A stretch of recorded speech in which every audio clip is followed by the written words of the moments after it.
Oilers postgame following a dramatic 4-3 victory over the Brooks Bandits, back to 500 for the first time since early October, and the first star of tonight's game with 38 saves on 41 Bandit shots is Parker Sawka. And Parker, when did you find out you were going to start tonight's game, and how did you prep for tonight's game?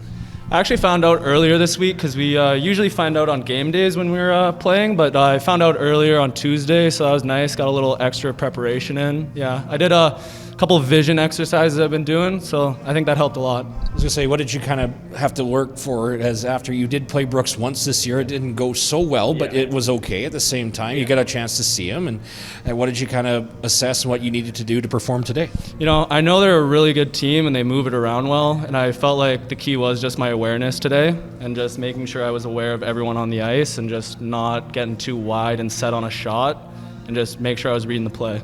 And once you got into the net and the early start that the Oilers had, you're up 3-1 after one, and you get up to 4-1 after two. Just kind of how comfortable did you get into the game as the game went on?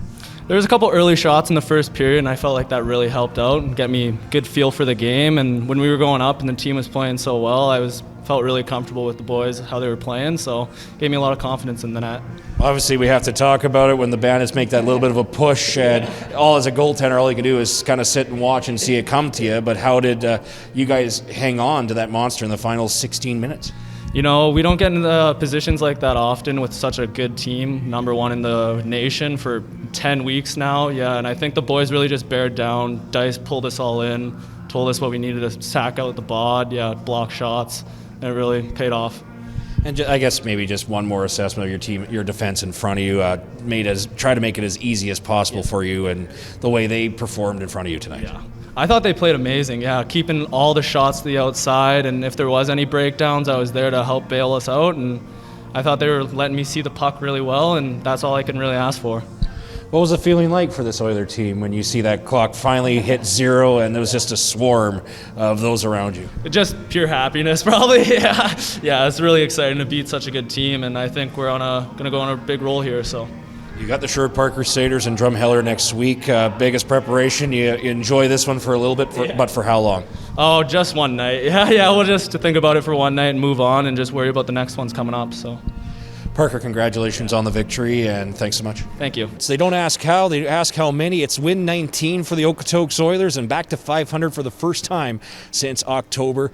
As now with me is assistant coach of the Oilers, Reid Hnatowich. And Reid, kind of a tale of two different Oiler teams. I thought for the first 40 minutes, took care of the Bandits, but then you just saw that monster. We talked about hanging on to that monster yesterday, and the Bandits came back and pushed, but how'd you guys pull through? Yeah, I think just watching their game yesterday, obviously versus Bonnyville, with this team, you give them time, you give them space, they're going to sit there and create plays and create scoring opportunities. So heading into it today, the biggest thing with us and our main focus was, try not to respect their skill set, just turn over pucks, be quick on the forecheck, finish your checks, and really try to eliminate their time and space. I think for the first two periods, we really did a good job of that. Got away from it slightly in the third, but that was the cool part with tonight's game. Obviously, we're a super young team, and at times things can get emotional. I thought we kept our composure well. So even when it came to a scenario where it's 4-2, now it's 4-3, we really just dialed in, refocused on the game plan, and super excited to close that one out tonight. A couple elements. I look at the start for this team where they do get 3 goals in that first period, especially that late goal by Dean Spack. Players just going to the net, which is something you guys have preached for a while. And then, as no pun intended, a lockdown when it came to the extra attacker with the too many men on the ice penalty. Cade Turner and Parker Sawka were absolute rocks tonight. Absolutely. And like every night, we want to do our best to make sure the goaltender is our best player. We did a really good job of that. Obviously, we clogged up that middle quite nicely. But Parker faced quite a bit of shots there. He held his composure, and just super excited for him tonight. Just with the Bandits' attack, they just they find a way to turn things on. They weren't ever truly out of a game, even when it's 4-1. And how was that kind of preached into that third period where they do get that comeback just coming before the start of the third? Well, like, to be honest with you, we expected it. That's not a team. They've lost, now 2 games this year, 1 heading into this. And it's not over till that clock winds down and there's no time left. And that's the biggest thing. And that's why I'm so proud of this group. We had it in a situation where we were up 4-1. And we really just did a good job to make sure that we focused on, not our goals, so to speak, but making sure that their goals is 0. So we fought for that 0. Not trying to get too much of the cliches, not getting too high or getting too low, but for this young group, getting a win like that they have proof that they have an opportunity to make some noise in this league, and especially down the stretch here with Sherwood Park and Drumheller next week. What does this mean? This win just mean for this hockey club and the players like the Hucks? That maybe it was tough sledding for them tonight, and all the other ones age 17 and younger.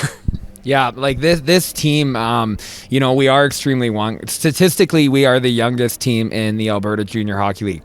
And the cool part with the youth is it's all extremely talented, extremely gifted. Every player brings a different element and dynamic to this team, and it's cool when it clicks. And, as we get through games and we continue to go, and obviously tonight will be a big confidence builder.